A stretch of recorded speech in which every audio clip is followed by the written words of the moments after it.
From your local election headquarters, this is Big Country Politics on KTAB. All right, welcome back to Big Country Politics. We are with Mike Hernandez. He's the Citizen of the Year here in Abilene, voted on by the Abilene Chamber of Commerce. And we stopped right before the break at a perfect place to stop because you were in Vietnam, and I was going to ask you about your Purple Heart, but you were hit by a landmine, you and three other guys. We were on patrol. You were on patrol. Right. One of the men you were with passed away. Yes. The other one did not. And you recently found him and called him. Yes, within the last 2 years, I found him, I called him, and he remembered me. He went on to fight in Wade City in 1968 during the Tet Offensive. But he remembered me, and I told him that, well, I really need to get with you, rekindle. When he answered the phone, what did you say? Well, is this Ron? And he said, yeah, this is Ron. This is Mike Hernandez. You remember me from Vietnam? And said, yes, he did. And we started conversation about when we served and so on. Because I only served 7 months of the 12-month enlist, tour, what they call a tour back then. And I got wounded on the 7th month, so I didn't make all my tour. He went back to combat after we were wounded in '67, and he went on to fight, as I mentioned, in Wade City during the Tet Offensive.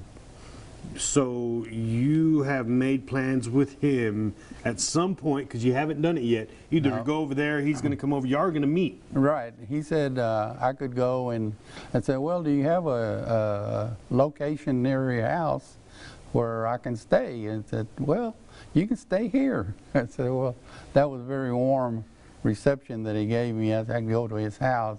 He kind of lives in a small town in Texas, in East Texas, and I just need to make the trip and meet him before you know, much time goes by.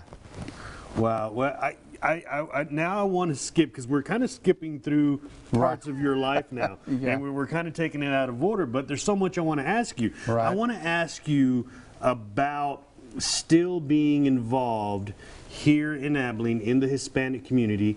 It is Hispanic Heritage Month, Hispanic History Month. Talk about your involvement with the Hispanic community. This past weekend we had the Business Mercado, and you're still doing all kinds of stuff like that, right? Well, right. Well, when I retired from the employment office, I started HispanicAbilene.com, and in those, to keep the website open, I was a member of the LULAC Council here in Abilene, Hispanic Leadership Council, Access Learning Center. I don't know if you remember that. I remember that. I did a couple of stories on them when they first opened up. Yeah. Yes, and a lot of the activities that I covered were from these organizations, so they were basically Hispanics being active in the community.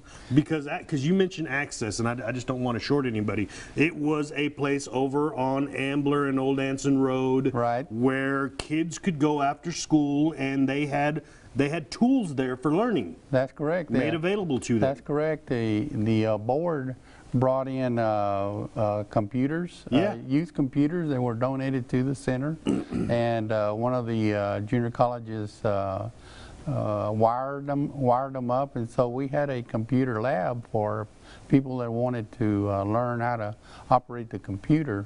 Also, we had programs for seniors to go in and operate the computers. But what I did, I volunteered 4 hours a day during the week to help people with job referrals, fix them resumes at no cost. And I also was on the board for the after-school program, which we were talking about. And there was a lot of good programs that developed there at the Access Learning Center. Let me ask you this, because as you're saying all of this, it comes to my mind. Why is it so important for people like you to be involved, not only in the community in Abilene as a whole, but especially in the Hispanic community? Like Access Learning Center, they lifted that area up. Why is that so important? Well, it's important because the Hispanic has always been people that want to advance in the community, want to to be part of the community and so forth. I volunteer to community boards and committees and so on because first of all, I have the time, and the other thing is you need to diversify the committees and the boards in the city. So once I started, I got invited from board to board to board. After I spent my time on the boards, they would invite me to go to another board, and I had the time to do that. So it was something that I brought back to the Hispanic community about what was going on and how things were functioning in the city. And so that's very important for Hispanics to be involved in the community. We've got like a minute left, maybe. I want to ask you, what does it mean to you to be nominated as and voted in as the Citizen of the Year here in Abilene? Well, I don't know how they came up with the voting because it was very secretive. My wife even knew and my family knew, but I they did? Yeah, I didn't know. And it's just a tremendous honor, Victor. You can't imagine Citizen of the Year. A title like that is like overwhelms you with humble. I'm a very humble person. I don't put myself out too much, but this particular honor is very gratifying. It's just good to have. Mr. Hernandez, we didn't have near enough time to get to all the things that you're doing. Congratulations again on being Citizen of the Year, and thank you very much. Thank you very much, Victor. Thank you for having me. All right, we'll be back on Big Country Politics.